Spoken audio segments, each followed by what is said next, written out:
ನಮಸ್ತೆ ಸ್ನೇಹಿತರೆ, ಕನ್ನಡ ದೀಪ ಯೂಟ್ಯೂಬ್ ಚಾನಲ್ಗೆ ನಿಮಗೆಲ್ಲರಿಗೂ ಆತ್ಮೀಯವಾದಂಥ ಸ್ವಾಗತವನ್ನು ಕೋರುತ್ತಾ, ಹಿಂದಿನ ಸಂಚಿಕೆಯಲ್ಲಿ ಕನ್ನಡ ಭಾಷಾ ಬೋಧನೆಗೆ ಸಂಬಂಧಪಟ್ಟಂತೆ ಭಾಷಾ ಕೌಶಲ್ಯಗಳು ಯಾವ್ಯಾವುದು ಅಂತ ತಿಳ್ಕೊಂಡಿದ್ವಿ. ಅದರಲ್ಲಿ ಮೊದಲನೇದಾಗಿ ಆಲಿಸುವಿಕೆ ಮುಗ್ದಿತ್ತು. ಇವತ್ತು ಎರಡನೇ ಕೌಶಲ್ಯ ಮಾತುಗಾರಿಕೆಯ ಬಗ್ಗೆ ತಿಳ್ಕೊಳ್ಳೋಣ. ಯಾವ ವ್ಯಕ್ತಿಯಲ್ಲಿ ಕೇಳಿಸ್ಕೊಳ್ಳುವಂಥ ತಾಳ್ಮೆ ಇರುತ್ತೋ, ಆಲಿಸುವಂತಹ ಕೌಶಲ್ಯ ಇರುತ್ತೋ, ಅದೇ ವ್ಯಕ್ತಿಯಲ್ಲಿ ಮಾತುಗಾರಿಕೆ ತುಂಬ ಚೆನ್ನಾಗಿರುತ್ತೆ. ಅವನು ವಾಕ್ಚತುರ ಆಗಿರ್ತಾನೆ. ಕಡೆ ಪಕ್ಷ ಅವನು ವಾಕ್ಚತುರ ಆಗದೆ ಹೋದ್ರೂ ಪರವಾಗಿಲ್ಲ, ಉತ್ತಮವಾದಂಥ ಸಂಭಾಷಣೆಯನ್ನು ನಡೆಸ್ತಾನೆ, ಆರೋಗ್ಯಕರವಾದಂತಹ ಮಾತುಗಳನ್ನ ಆಡ್ತಾನೆ. ನಿಜ ತಾನೇ? ಹಾಗಿದ್ರೆ ಮಾತುಗಾರಿಕೆ ಅಂದರೆ ಏನು? ಇದಕ್ಕೆ ನಮ್ಗೆ ಉತ್ತರ ಬೇಕು ಅಂದರೆ ಫಸ್ಟು ಮಾತು ಅಂದರೆ ಏನು ಅಂತ ಅರ್ಥ ಮಾಡ್ಕೊಬೇಕು. ಮಾತು ಅಂದರೆ ಧ್ವನಿಯಂಗಗಳ ಸಹಾಯದಿಂದ ಮತ್ತೊಬ್ಬರಿಗೆ ಕೇಳಿಸುವ ಹಾಗೆ ವ್ಯಕ್ತಪಡಿಸುವಂತಹ ಶಾಬ್ದಿಕ ಮತ್ತು ಮಾನಸಿಕ ಕ್ರಿಯೆ. ಹೌದಲ್ವಾ? ಈಗ ನಾವು ಯಾರ ಹತ್ರನೋ ಮಾತಾಡ್ತಾ ಇದ್ದೀವಿ, ನಮ್ಮ ಅನಿಸಿಕೆಯನ್ನು ಅವ್ರಿಗೆ ಹೇಳಬೇಕು ಅಂತ ಅಂದಾಗ ನಮ್ಮ ಧ್ವನಿಪೆಟ್ಟಿಗೆಯ ಸಹಾಯದಿಂದ ಕೆಲವೊಂದಿಷ್ಟು ಶಬ್ದಗಳನ್ನು ಹೊರಡಿಸ್ತೀವಿ. ಆ ಶಬ್ದ ಒಟ್ಟಾರೆಯಾಗಿ ಅವ್ರಿಗೆ ಒಂದು ಅನಿಸಿಕೆಯ ರೂಪವಾಗಿ ಕೇಳಿಸ್ತಾ ಇದೆ. ಇದನ್ನೇ ಶಾಬ್ದಿಕ ಮತ್ತು ಮಾನಸಿಕ ಕ್ರಿಯೆ ಅಂತ ಹೇಳೋದು. ಮಾತನ್ನು ನಾವು ಶಾಬ್ದಿಕ ಮತ್ತು ಮಾನಸಿಕ ಕ್ರಿಯೆ ಅಂತಲೇ ಕರಿತೀವಿ. ನಾವು ಮನಸ್ಸಲ್ಲಿ ಅಂದ್ಕೊಂಡ್ವಿ, ನಾವಿಂಥ ಶಬ್ದವನ್ನು ಹೊರಡಿಸ್ಬೇಕು, ನಮಗೆ ಈ ಒಂದು ಫೀಲಿಂಗ್ಸ್ ಆಗ್ತಾ ಇದೆ, ಅವ್ರಿಗೆ ಹೇಳ್ಕೊಬೇಕು ಅಂತ. ಅದು ಮಾನಸಿಕವಾಗಿ ಅಂದ್ಕೊಂಡ್ವಿ, ಶಬ್ದದ ರೂಪದಲ್ಲಿ ಹೊರಗಡೆ ಆಗ್ತಾ ಇದ್ದೀವಿ. ಹಾಗಾಗಿ ಇದನ್ನು ಶಾಬ್ದಿಕ ಮತ್ತು ಮಾನಸಿಕ ಕ್ರಿಯೆ ಅಂತ ಕರೀತಾರೆ. ಯಾವುದನ್ನ? ಮಾತುಗಾರಿಕೆಯನ್ನು. ಸಾಮಾನ್ಯ ಅರ್ಥದಲ್ಲಿ ಹೇಳಬೇಕು ಅಂತಂದರೆ, ಯಾವುದೇ ಒಬ್ಬ ವ್ಯಕ್ತಿ ಯಾವುದೇ ಅಡೆತಡೆ ಇಲ್ಲದೆ ನಿರರ್ಗಳವಾಗಿ ಮಾತನಾಡ್ತಾ ಇದ್ದಾನೆ ಅಂತಂದರೆ ಅದನ್ನು ಉತ್ತಮ ಮಾತುಗಾರಿಕೆ ಅಂತ ಕರಿತೀವಿ. ಈ ಮಾತುಗಾರಿಕೆ ಅಥವಾ ಮಾತು ಹೆಂಗೆ ಶುರುವಾಯಿತು? ಇಬ್ಬರು ವ್ಯಕ್ತಿಗಳ ನಡುವೆ ತಮ್ಮ ಅನಿಸಿಕೆ ಅಭಿಪ್ರಾಯಗಳನ್ನು ಹಂಚ್ಕೊಳ್ಳೋದಕ್ಕೋಸ್ಕರ ಈ ಮಾತುಗಾರಿಕೆಯನ್ನು ಮಾನವ ರೂಢಿಸ್ಕೊಂಡ ಅಂತ ನಾವು ಅರ್ಥ ಮಾಡ್ಕೊಬೋದು. ಮಾನವ ತನ್ನ ಅನಿಸಿಕೆ ಅಭಿಪ್ರಾಯಗಳನ್ನು ಎರಡು ರೂಪದಲ್ಲಿ ಅಥವಾ ಎರಡು ವಿಧದಲ್ಲಿ ಇನ್ನೊಬ್ಬ ವ್ಯಕ್ತಿಗೆ ಕನ್ವೆ ಮಾಡ್ಬೋದು. ಅದು ಯಾವುದು ಅಂದರೆ, ಒಂದು ಚಾಕ್ಷುಷ ಅಥವಾ ಲಿಪಿ, ಎರಡನೇದು ಮೌಖಿಕ. ಮೌಖಿಕಗೆ ಎಕ್ಸಾಂಪಲೇ ಬೇಡ, ಯಾಕಂದರೆ ನೀವೆಲ್ಲ ಮಾತಾಡ್ತಿದ್ದೀವಲ್ವ, ಅರ್ಥ ಆಗ್ತಿದ್ದೀವಲ್ಲ ನಾನು ಹೇಳ್ತಿರೋದು, ಇದನ್ನು ಮೌಖಿಕ, ಮಾತಿನ ಮೂಲಕ ಅರ್ಥ ಮಾಡಿಸೋದನ್ನು ನಾವು ಮೌಖಿಕ ಅಂತ ಹೇಳ್ತೀವಿ. ಮಾತಿನ ಜೊತೆಗೆ ಆಂಗಿಕ ಚಲನೆಯೂ ಇದ್ದರೆ ಇದು ಚೆನ್ನಾಗಿ ಅರ್ಥ ಆಗುತ್ತೆ. ಇನ್ನೊಂದು ಚಾಕ್ಷುಷ. ಚಾಕ್ಷುಷ ಅಂದರೆ ನೋಡೋದು ಅಂತ ಅರ್ಥ ಅಲ್ವಾ? ಇನ್ನೊಬ್ಬ ವ್ಯಕ್ತಿಗೆ ಏನೋ ವಿಷಯವನ್ನು ಹೇಳಬೇಕು, ಅವ್ರಿಗೆ ಕೇಳಿಸ್ತಾ ಇಲ್ಲ ಅಂತಂದಾಗ ನಾವು ಬರ್ದು ತೋರಿಸಿನೋ ಅಥವಾ ಕೆಲವೊಂದು ಸನ್ನೆಗಳ ಮೂಲಕ ಅವರಿಗೆ ಅರ್ಥ ಮಾಡಿಸ್ಬೋದು. ಎಲ್ಲನೂ ಸನ್ನೆಗಳ ಮೂಲಕ ಅರ್ಥ ಮಾಡಿಸೋದಕ್ಕಾಗೋದಿಲ್ಲ. ಅಂಥ ಸಂದರ್ಭದಲ್ಲಿ ಬರೆಯೋದು ಅಥವಾ ಬೇರೆ ಏನಾದರೂ ಆ್ಯಕ್ಟಿವಿಟೀಸ್ ಮಾಡಿ ಅವರಿಗೆ ವಿಷಯವನ್ನು ಕನ್ವೆ ಮಾಡ್ಬೋದು. ಇದನ್ನು ಒಂದು ರೀತಿ ಮಾತುಗಾರಿಕೆ ಅಂತಲೇ ಹೇಳ್ತಾರೆ. ಈ ಮಾತು ಮಾನವನ ಲೈಫಲ್ಲಿ ತುಂಬಾ ಇಂಪಾರ್ಟೆಂಟು, ತುಂಬ ಮಹತ್ವವಾದಂಥ ಸ್ಥಾನವನ್ನು ಪಡ್ಕೊಂಡಿದೆ. ಮಾತೇ ಇಲ್ಲ ಅಂತ ಅಂದರೆ ಅವ್ರು ತಮ್ಮ ಅನಿಸಿಕೆ ಅಭಿಪ್ರಾಯಗಳನ್ನು, ತಮ್ಮ ಕಷ್ಟ ಸುಖಗಳನ್ನು ಯಾರ ಹತ್ರ ಹೇಳ್ಕೊತಾರೆ? ಹೌದಲ್ವಾ? ಇದೇ ಕಾರಣಕ್ಕೆ ಇರಬೇಕು ನಮ್ಮ ಪೂರ್ವಿಕರು ಅಥವಾ ತತ್ವಜ್ಞಾನಿಗಳು ಮಾತಿನ ಹಿರಿಮೆಯ ಬಗ್ಗೆ ಕೆಲವೊಂದಿಷ್ಟು ನುಡಿಮುತ್ತುಗಳನ್ನೇ ಕೊಟ್ಬಿಟ್ಟಿದ್ದಾರೆ. ಮಾತೆ ಮಾಣಿಕ್ಯ ಇರ್ಬೋದು, ಮಾತೆ ಎಂಬುದು ಜ್ಯೋತಿರ್ಲಿಂಗ ಇರ್ಬೋದು, ನುಡಿದರೆ ಮುತ್ತಿನ ಹಾರದಂತಿರಬೇಕು, ಈ ಥರ ವಚನಗಳಿರ್ಬೋದು. ಮಾತಾಡಿದ್ರೆ ಹೋಯ್ತು, ಮುತ್ತು ಒಡೆದ್ರೆ ಹೋಯ್ತು ಅನ್ನೋ ಗಾದೆ ಮಾತಿರ್ಬೋದು. ಇವೆಲ್ಲ ಏನು ಹೇಳ್ತಾ ಇದ್ದಾವೆ? ಮಾತಿಗಿರುವಂತಹ ಪ್ರಾಮುಖ್ಯತೆಯನ್ನು ತಿಳಿಸ್ಕೊಡ್ತಾ ಇದೆ ಅಲ್ವಾ? ಮಾತನ್ನೋದು ಕತ್ತಿಗಿಂತ ಹರಿತವಾದದ್ದು. ಹಾಗಾಗಿ ಮಾತಾಡಬೇಕಾದ್ರೆ ನಾವು ಬಹಳಷ್ಟು ಬಾರಿ ಯೋಚನೆ ಮಾಡಿ ನಂತರದಲ್ಲಿ ಮಾತಾಡಬೇಕು. ಮತ್ತೊಬ್ಬರ ಮನಸ್ಸಿಗೆ ಘಾಸಿ ಆಗುವಂಥ ಥರದಲ್ಲಿ ಮಾತಾಡಬಾರ್ದು. ನಾವು ಆಡುವಂಥ ಮಾತು ನಮ್ಮನ್ನು ಉದ್ಧಾರನೂ ಮಾಡುತ್ತೆ, ಬೇರೆಯವರ ಕಣ್ಣಲ್ಲಿ ಒಳ್ಳೆಯವರು ಅಂತಲೂ ಅನಿಸುತ್ತೆ, ಕೆಟ್ಟವರು ಅಂತಲೂ ಮಾಡುತ್ತೆ. ನೋಡಿ, ಇಷ್ಟೆಲ್ಲ ಜೀವನದ ಅರ್ಥವನ್ನು ತಿಳಿಸುವಂತಹ ಈ ಮಾತಿನ ಲಕ್ಷಣ ಯಾವ ರೀತಿ ಇರುತ್ತೆ, ಯಾವ ರೀತಿ ನಾವು ಮಾತಾಡಬೇಕು, ಗುಣಗಳನ್ನು ನೋಡಬೇಕಲ್ವ ನಾವು. ಮೊದಲನೇದಾಗಿ ಮಾತುಗಾರಿಕೆ ಅನ್ನೋದು ಸ್ಪಷ್ಟವಾಗಿ ಧ್ವನಿಯ ಉಚ್ಚಾರಣೆಯಿಂದ ಕೂಡಿರಬೇಕು. ಹೌದು, ನಾವು ಇನ್ನೊಬ್ರಿಗೇನೋ ಹೇಳ್ತಾ ಇದ್ದೀವಿ ಅಂತಂದಾಗ ನಮ್ಮ ಧ್ವನಿಯ ಉಚ್ಚಾರಣೆಯಲ್ಲಿ ಸ್ಪಷ್ಟತೆ ಇರಬೇಕು. ಫಾರ್ ಎಕ್ಸಾಂಪಲ್, ನಮ್ಮ ಮನೆಗೆ ದನ ಬಂತು, ದನ ಬಂತು ವ್ಯತ್ಯಾಸ ನೋಡಿ. ಧನ ಅಂದರೆ ದುಡ್ಡು, ದನ ಅಂದರೆ ಹಸು. ಈಗ ಹೇಳಿ, ನಾನು ಯಾವ್ದು ಹೇಳಿದೆ? ದನ ಬಂತು ಅನ್ನೋ, ದನ ಬಂತು ಅನ್ನೋ? ಆ ಥರ ನಾವು ಮತ್ತೊಬ್ಬರಿಗೆ ಗೊಂದಲದ ರೀತಿಯಲ್ಲಿ ಮಾತುಗಳನ್ನ ಆಡಬಾರ್ದು. ಕ್ಲಿಯರಾಗಿ ಅವ್ರಿಗೆ ಅರ್ಥ ಆಗೋಂಥ ರೀತಿಯಲ್ಲಿ ನಮ್ಮ ಧ್ವನಿ ಉಚ್ಚಾರಣೆ ಇರಬೇಕು. ನೆಕ್ಸ್ಟ್, ಮಾತು ನೇರವಾಗಿರಬೇಕು. ಹೌದು, ಸುತ್ತಿ ಬಳಸಿ ಮಾತಾಡಬಾರ್ದು. ವಿಷಯ ಏನಿದೆಯೋ ಅದನ್ನು ನೇರವಾಗಿ ಹೇಳ್ಬಿಡ್ಬೇಕು. ಫಾರ್ ಎಕ್ಸಾಂಪಲ್, ಇವಾಗ ನಾನು ನಿಮ್ಮ ಹತ್ರ 100 ರೂಪಾಯಿ ಸಾಲ ಇಸ್ಕೊಬೇಕು. 100 ರೂಪಾಯಿ ಸಾಲ ಕೊಡು ಅಂತ ನೇರವಾಗಿ ಕೇಳೋದು ಬಿಟ್ಬಿಟ್ಟು, ಏನು ಗೊತ್ತಾ, ನಮ್ಮ ಅಪ್ಪ ಅಮ್ಮ ಇಬ್ಬರು ಊರಿಗೆ ಹೋಗ್ಬಿಟ್ಟಿದ್ದಾರೆ, ಪಾಕೆಟ್ ಮನಿ ಕೊಟ್ಟಿದ್ರು, ಹೋಗಿ 3 ದಿನ ಆಯ್ತಲ್ವಾ, ಎಲ್ಲ ಊಟಕ್ಕೆ ಅದಕ್ಕೆ ಇದಕ್ಕೆ ಅಂತೆಲ್ಲ ಖರ್ಚಾಗೋಯ್ತು. ಇಲ್ಲಿ ನೋಡು, ಇವಾಗ ಜಸ್ಟ್ ಒಂದು 1/4 ಗಂಟೆ ಮುಂಚೆ ಒಂದು ಮೆಸೇಜ್ ಬಂತು ನಮ್ಮ ಕಾಲೇಜಿಂದ, ನಾಳೆನೇ ಅಸೈನ್ಮೆಂಟ್ ಸಬ್ಮಿಟ್ ಮಾಡಬೇಕಂತೆ. ನಾನಂತೂ ಆಲ್ಮೋಸ್ಟ್ ಎಲ್ಲ ಮುಗಿಸ್ಬಿಟ್ಟಿದ್ದೀನಿ. ಒಂದು ಸ್ವಲ್ಪ ಕಲರಿಂಗ್ ಮಾಡಬೇಕು, ಸ್ಪೈರಲ್ ಬೈಂಡಿಂಗ್ ಮಾಡಿಸ್ಬೇಕು, ಸ್ವಲ್ಪ ಡೆಕೋರೇಷನ್ ಮಾಡಬೇಕಲ್ವಾ, ಸ್ವಲ್ಪ ಖರ್ಚಾಗುತ್ತೆ. ಒಂದು 100 ರೂಪಾಯಿ ಇದ್ದರೆ ಕೊಡ್ತೀಯಾ? ನಮ್ಮ ಅಪ್ಪ ಅಮ್ಮ ಬಂದಿದ್ದ ತಕ್ಷಣ ಈಸ್ಕೊಂಡು ಕೊಟ್ಬಿಡ್ತೀನಿ, ಓಕೆನಾ? ಪ್ಲೀಸ್ ಕೊಡು. ನೋಡಿ, ಇಷ್ಟು ಉದ್ದ ಹೇಳೋ ಬದಲು 100 ರೂಪಾಯಿ ಕೊಡು, ಸ್ವಲ್ಪ ಅಸೈನ್ಮೆಂಟ್ ಕೆಲಸ ಆಯಿತು ಅಂತ ಕೇಳಿ ಮುಗಿಸಿದ್ರೆ ಆಗ್ತಿತ್ತು. ಹೌದಲ್ವಾ? ಕೇಳೋರಿಗೆ ಬೇಸರವನ್ನು ಉಂಟು ಮಾಡಬಾರ್ದು. ನೆಕ್ಸ್ಟ್, ವ್ಯಾಕರಣ ಶುದ್ಧತೆ ಇರಬೇಕು, ಲಯಬದ್ಧವಾಗಿ ಮಾತನಾಡಬೇಕು, ಧ್ವನಿಯಲ್ಲಿ ಏರಿಳಿತ ಇರಬೇಕು. ಈ 3 ಅಂಶಗಳನ್ನು ಇಟ್ಕೊಂಡು ನಾವು ಮಾತಾಡ್ತಾ ಇದ್ದೀವಿ ಅಂತಂದರೆ ನಮ್ಮ ಮಾತು ಅವ್ರ ಮನಸ್ಸಿಗೆ ಹೋಗಿ ನಾಟಿರುತ್ತೆ. ಮಾತಾಡಬೇಕಾದ್ರೆ ನಾವು ಬಳಸುವಂಥ ಪದಗಳ ಬಗ್ಗೆ ಅರಿವಿರಬೇಕು.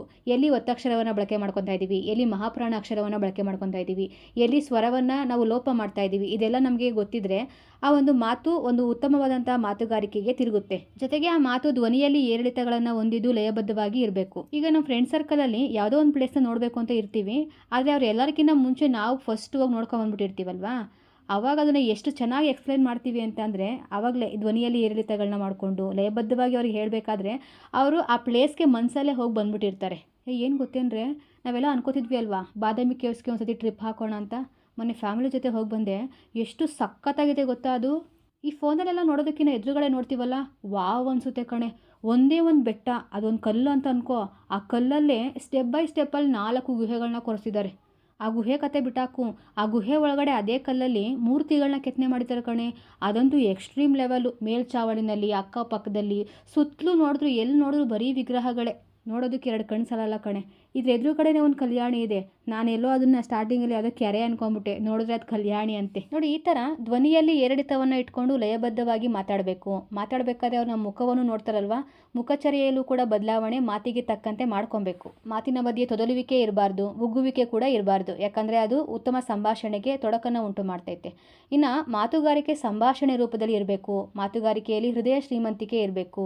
ಯಾವಾಗಲೂ ನಾವು ಒಬ್ಬರೇ ಜಾಸ್ತಿ ಮಾತಾಡೋದು, ಇನ್ನೊಬ್ಬ ಮಾತಾಡೋದಕ್ಕೆ ಅವಕಾಶನೇ ಕೊಡದಲೇ ಇರೋದು, ಅಥವಾ ಅವನೇನೋ ಹೇಳೋದು ಕೊರಟಿದ್ದಾನೆ ಮಧ್ಯದಲ್ಲಿ ನಾವೇ ಮಾತಾಡ್ಬಿಡೋದು, ಈ ಥರ ಎಲ್ಲ ಆದಾಗ ಎದುರುಗಡೆ ಇರೋಂಥ ವ್ಯಕ್ತಿ ನಮ್ಮ ಮಾತಿಗೆ ಇಲ್ಲಿ ಮನ್ನಣೆ ಸಿಗೋಲ್ಲ ಅಂದ್ಬಿಟ್ಟು ಅಲ್ಲಿ ಮಾತಾಡದೆ ಹೊರಟೋಗ್ಬಿಡ್ತಾನೆ. ಅಲ್ಲಿ ಉತ್ತಮ ಸಂಭಾಷಣೆ ನಡೆಯೋದಿಲ್ಲ. ಹಾಗಾಗಿ ನಾವು ಮಾತಾಡೋದನ್ನ ಮತ್ತೊಬ್ಬ ವ್ಯಕ್ತಿನೂ ಕೇಳಿಸ್ಕೊಬೇಕು, ಅವ್ನು ಮಾತಾಡೋದನ್ನ ನಾವು ಸಹ ಅಷ್ಟೇ ಪ್ರಾಮುಖ್ಯತೆಯನ್ನು ಕೊಟ್ಬಿಟ್ಟು ಕೇಳಿಸ್ಕೊಬೇಕು. ಹೀಗಿದ್ದಾಗ ಮಾತ್ರ ಮಾತನ್ನೋದು ಸಂಭಾಷಣೆ ರೂಪದಲ್ಲಿ ಏರ್ಪಡುತ್ತೆ. ಇನ್ನು ಮಾತುಗಾರಿಕೆಯಲ್ಲಿ ಹೃದಯ ಶ್ರೀಮಂತಿಕೆ ಇರಬೇಕು. ಇದೇ ಆಗಲೇ ಹೇಳಿದ್ನಲ್ಲ, ಒಬ್ಬ ಮಾತಾಡೋದನ್ನ ಮತ್ತೊಬ್ಬನು ಕೇಳಿಸ್ಕೊಬೇಕು, ಅವ್ನು ಮಾತಾಡೋದಕ್ಕೂ ಸಹ ನಾವು ಬೆಲೆಯನ್ನು ಕೊಡಬೇಕು. ಆಲಿಸುವಿಕೆ ಅನ್ನೋದು ಇಬ್ಬರು ಕಡೆಯಿಂದಲೂ ಸಾಧ್ಯ ಆದಾಗ ಮಾತ್ರ ಮಾತುಗಾರಿಕೆ ಸಂಭಾಷಣೆ ರೂಪವನ್ನು ಪಡ್ಕೊಳ್ಳುತ್ತೆ. ಹಾಗೆ ಅಲ್ಲಿ ಇಬ್ಬರು ಮಾತಿಗೂ ಮನ್ನಣೆಯೂ ಕೂಡ ಸಿಗುತ್ತೆ. ಇದಿಷ್ಟು ಮಾತುಗಾರಿಕೆಯ ಗುಣಗಳು ಅಥವಾ ಲಕ್ಷಣಗಳಾದರೆ, ಇನ್ನು ಮಾತುಗಾರಿಕೆಯ ಮಹತ್ವ ಅಥವಾ ಪ್ರಾಮುಖ್ಯತೆಯನ್ನು ತಿಳ್ಕೊಬೇಕಲ್ವಾ. ಮೊದಲನೇದಾಗಿ ಸಾಮಾಜಿಕ ಸಂಪರ್ಕಕ್ಕಾಗಿ ಅಥವಾ ಸಂವಹನ ನಡೆಸೋದಕ್ಕೆ ಮಾತುಗಾರಿಕೆ ಬೇಕಾಗುತ್ತೆ.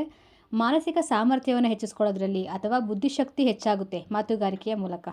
ನೆಕ್ಸ್ಟ್, ಜ್ಞಾನ ಸಂಪಾದನೆಗೋಸ್ಕರ, ತನ್ನ ಅಭಿಪ್ರಾಯ ನಿರೂಪಣೆಗೋಸ್ಕರ ನಾವು ಮಾತುಗಾರಿಕೆಯನ್ನು ಬಳಸ್ಕೊತೀವಿ. ಉತ್ತಮ ಮಾತುಗಾರಿಕೆ ಬೆಳೆಯುತ್ತೆ. ಆಡಳಿತ ವ್ಯವಹಾರ ಮಾಡೋದಕ್ಕೆ ಅಥವಾ ದಿನನಿತ್ಯ ವ್ಯವಹಾರ ಮಾಡೋದಕ್ಕೆ ನಮಗೆ ಈ ಮಾತುಗಾರಿಕೆ ಬೇಕಾಗುತ್ತೆ. ಮಕ್ಕಳಲ್ಲಿ ಯೋಚನಾ ಸಾಮರ್ಥ್ಯವನ್ನು ಹೆಚ್ಚಿಗೆ ಮಾಡುತ್ತೆ. ಮಕ್ಕಳಲ್ಲಿ ಒಳ್ಳೆಯ ವ್ಯಕ್ತಿತ್ವವನ್ನು ರೂಪಿಸೋದಕ್ಕೆ ಈ ಮಾತುಗಾರಿಕೆ ಸಹಾಯಕ ಆಗುತ್ತೆ.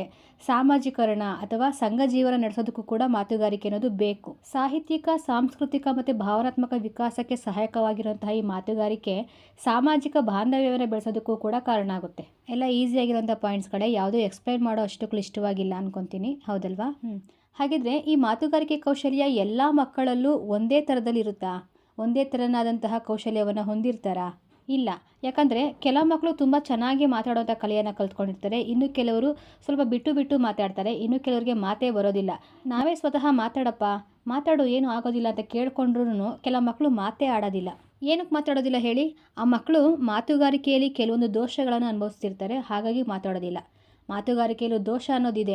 ಆ ದೋಷಗಳನ್ನು ನಾವು 3 ವಿಧಗಳಲ್ಲಿ ನೋಡೋಣ. ಮಾತುಗಾರಿಕೆಯ 3 ವಿಧದ ದೋಷಗಳು ಯಾವುದು ಅಂದರೆ, ಮೊದಲನೇದಾಗಿ ಶಾರೀರಿಕ ದೋಷಗಳು, 2 ಭಾವನಾತ್ಮಕ ದೋಷಗಳು, 3 ಪರಿಸರ ದೋಷಗಳು. ಈ ದೋಷಗಳು ಮಕ್ಕಳ ಬಾಯಿಯನ್ನು ಕಟ್ಟಾಕುತ್ತೆ, ಮಾತನಾಡುವಂತಹ ಸ್ವಾತಂತ್ರ್ಯವನ್ನು ಕಿತ್ಕೊಳ್ಳುತ್ತೆ ಅಂತಲೇ ಹೇಳ್ಬೋದು. ಶಾರೀರಿಕ ದೋಷ ಅಂತ ಇದೆಯಲ್ವಾ, ಇದು ಮಾತುಗಾರಿಕೆಗೆ ಯಾವ ರೀತಿ ದೋಷ ಆಗುತ್ತೆ? ಮೊದಲನೇದಾಗಿ ಇದು ವಿದ್ಯಾರ್ಥಿ ಮತ್ತು ಶಿಕ್ಷಕರಲ್ಲಿ ಕಂಡುಬರುವಂಥ ದೋಷ. ಇಲ್ಲಿ ಶಾರೀರಿಕದಲ್ಲಿ ಯಾವ ರೀತಿ ಶಿಕ್ಷಕರು ಅಂತಂದರೆ, ಅವರು ಉಪಾಧ್ಯಾಯರು ಶಾಲೆಯಲ್ಲಿ ಸರಿಯಾಗಿ ಉಚ್ಚಾರಣೆ ಮಾಡದಲೇ ಇರೋಂಥದ್ದು. ಅವ್ರು ಸರಿಯಾಗಿ ಉಚ್ಚಾರಣೆ ಮಾಡಲಿಲ್ಲ ಅಂತಂದರೆ ಮಕ್ಕಳು ಸರಿಯಾಗಿ ಕೇಳಿಸ್ಕೊಳ್ಳೋದಿಲ್ಲ. ಹಾಗಾಗಿ ಇಲ್ಲಿ ಶಿಕ್ಷಕರ ಧ್ವನಿಯ ಉಚ್ಚಾರಣೆಯೂ ಇಂಪಾರ್ಟೆಂಟ್ ಆಗುತ್ತೆ. ಇವರು ಯಾವ ರೀತಿ ಧ್ವನಿಯ ಉಚ್ಚಾರಣೆ ಮಾಡಿರ್ತಾರೋ ಅದೇ ಥರನೇ ಮಕ್ಕಳೂ ಕಲ್ತ್ಕೊತಾರೆ. ಅಥವಾ ಇವರು ಸ್ಪಷ್ಟವಾಗಿ ಉಚ್ಚಾರಣೆ ಮಾಡಿದರೂ ಮಕ್ಕಳಲ್ಲೇ ಈ ದೋಷ ಉಂಟಾಗಿರ್ಬೋದು, ಉಚ್ಚಾರಣೆಯ ದೋಷ ಅನ್ನೋದು. ನೆಕ್ಸ್ಟ್, ಕಿವಿ ಕೇಳಿಸ್ತಲೇ ಇರೋಂಥದ್ದು. ಶೀತಾಗಿ ಮೂಗು ಕಟ್ಕೊಂಡಿದ್ರೆ ಆವಾಗಲೂ ಕೂಡ ಮಾತುಗಾರಿಕೆಗೆ ಅದು ತೊಡಕನ್ನು ಉಂಟು ಮಾಡುತ್ತೆ. ಸರಿಯಾಗಿ ಆಹಾರವನ್ನು ಅಗದು ನುಂಗ್ದಲೇ ಮಾತಾಡೋವಂಥದ್ದು. ಗಂಟಲು ಕಟ್ಕೊಂಡಾಗ ಅಥವಾ ಗಂಟಲ ಬೇನೆಯಾಗಿದ್ದಾಗ, ಆರೋಗ್ಯ ಸರಿ ಇಲ್ಲದಾಗ ನಮಗೆ ಸರಿಯಾಗಿ ಮಾತಾಡೋದಕ್ಕೆ ಆಗೋದಿಲ್ಲ. ಇವನ್ನೆಲ್ಲ ನಾವು ಶಾರೀರಿಕ ದೋಷಗಳು ಅಂತ ಹೇಳ್ಬೋದು. ಇನ್ನು 2ನೇದು ಭಾವನಾತ್ಮಕ ದೋಷಗಳು. ಇಲ್ಲಿ ಶಿಕ್ಷಕರು ಕೋಪಿಷ್ಠರಾಗಿರೋದು, ತಂದೆ ತಾಯಿಗಳಿಂದ ವಂಚಿತರಾದಂತಹ ಮಕ್ಕಳು, ತಪ್ಪು ಅರ್ಥಗ್ರಹಿಕೆ ಮಾಡಿಕೊಂಡಾಗ, ಮನೆ ಪರಿಸರದಲ್ಲಿ ತಂದೆ ತಾಯಿಗಳ ಸಮಸ್ಯೆ ಇರೋದು, ಇವು ಭಾವನಾತ್ಮಕ ದೋಷಗಳಡಿಯಲ್ಲಿ ಬರ್ತವೆ.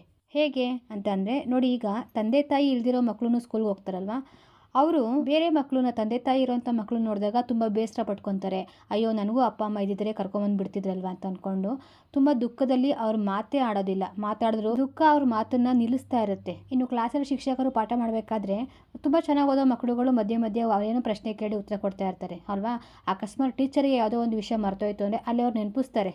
ಮಕ್ಕಳಿಂದನೇ ಮಾಹಿತಿನ ಪಡ್ಕೊಳ್ಳೋದನ್ನ ಕೆಲವೊಂದು ಶಿಕ್ಷಕರು ಸಹಿಸ್ಕೊಳ್ಳೋದಿಲ್ಲ. ಅವ್ರು ತುಂಬಾ ಕೋಪ ಮಾಡಿಕೊಂಡು ಮಕ್ಕಳನ್ನ ಬಾಯಿ ಮುಚ್ಚಿಸ್ತಾರೆ, ಅವ್ರಿಗೆ ಹೊಡಿತಾರೆ. ಹಾಗಿದ್ದಾಗ ಮಕ್ಕಳುಗಳು ಅಲ್ಲಿ ಮಾತೇ ಆಡೋದಿಲ್ಲ. ಅವ್ರಿಗೆ ಗೊತ್ತಿದ್ರು ಇನ್ನೊಂದ್ಸತಿ ಹೇಳೋದೇ ಇಲ್ಲ.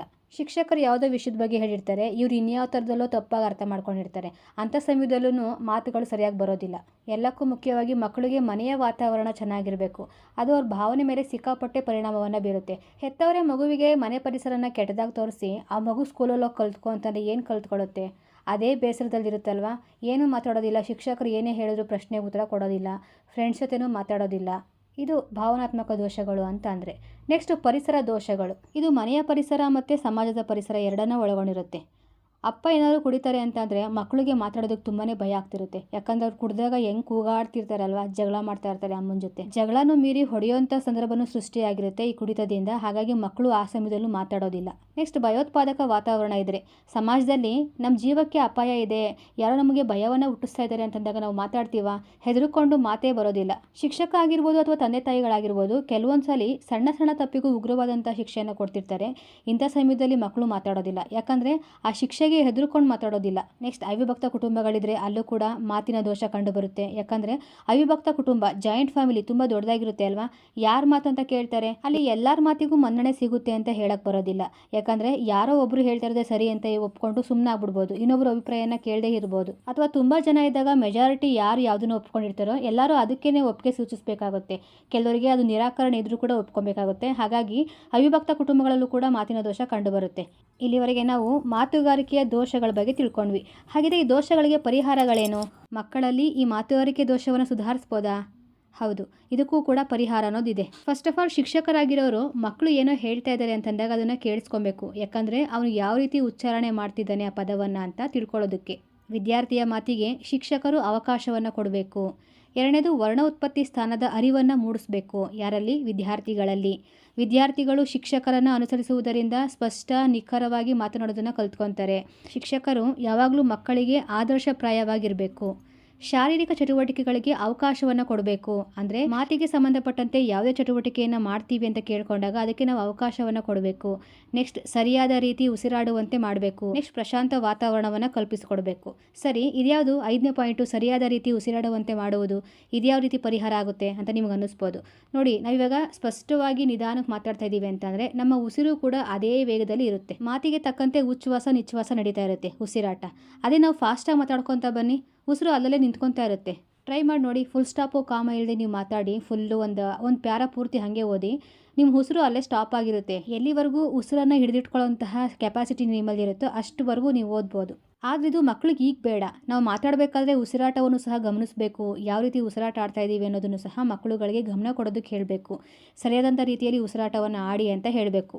ಇದಿಷ್ಟು ಶಿಕ್ಷಕ ಆಗಿರೋರು ಮಾತಿನ ದೋಷಗಳಿಗೆ ಕಂಡುಕೊಂಡಿರುವಂತಹ ಪರಿಹಾರಗಳು. ಹಾಗೆ ಇದು ಬೇಸಿಕ್ ಲೆವೆಲ್ಲು. ಇನ್ನು ಈ ಮಾತುಗಾರಿಕೆಯನ್ನು ಉತ್ತಮಪಡಿಸೋದಕ್ಕೆ ಯಾವೆಲ್ಲ ಚಟುವಟಿಕೆಗಳನ್ನು ಕೈಗೊಳ್ಬೋದು? ಇದು ನೆಕ್ಸ್ಟ್ ಲೆವೆಲ್ಲು. ಎಕ್ಸಾಮಲ್ಲಿ ಇದ್ರ ಬಗ್ಗೆನೇ ಪ್ರಶ್ನೆಗಳನ್ನ ಕೇಳೋದು. ಮಾತುಗಾರಿಕೆ ಅಂತ ಬಂದರೆ ಇದ್ರ ಮೇಲೆ ಪ್ರಶ್ನೆಗಳು ಬರ್ತವೆ. ಮಾತುಗಾರಿಕೆಯನ್ನು ಉತ್ತಮಪಡಿಸುವಂತಹ ಚಟುವಟಿಕೆಗಳು ಯಾವುದು ಅಂದರೆ, ಒಂದು, ಸಂಭಾಷಣೆ ಅಥವಾ ಸಂವಾದವನ್ನು ನಡೆಸೋದು. ತರಗತಿಯಲ್ಲಿ ಯಾರು ಈ ದೋಷವನ್ನು ಅನುಭವಿಸ್ತಿರ್ತಾರಲ್ವ ಅಂಥ ಮಕ್ಕಳುಗಳನ್ನ ನಿಲ್ಲಿಸಿ ನೀನು ಮಾತಾಡಪ್ಪ ಅಂತ ಬಿಡಬೇಕು. ಆ ಇಬ್ಬರು ಮಕ್ಕಳ ಮಧ್ಯ ಒಂದು ಕುಶಲೋಪರಿ ಮಾತುಕತೆ ಆಗಿರ್ಬೋದು ಅಥವಾ ಯಾವುದಾದ್ರು ಒಂದು ಟಾಪಿಕ್ ಕೊಟ್ಟು ಇಬ್ಬರು ಮಾತಾಡಿ ಅಂತ ಬಿಡ್ಬೋದು. ಈ ಥರ ಒಂದು ಸಂಭಾಷಣೆ, ಉತ್ತಮವಾದಂಥ ಸಂಭಾಷಣೆಯನ್ನು ಏರ್ಪಡಿಸಬೇಕು ಶಿಕ್ಷಕರಾಗಿರೋರು. ನೆಕ್ಸ್ಟ್, ಕತೆ ಹೇಳಿಸೋದು.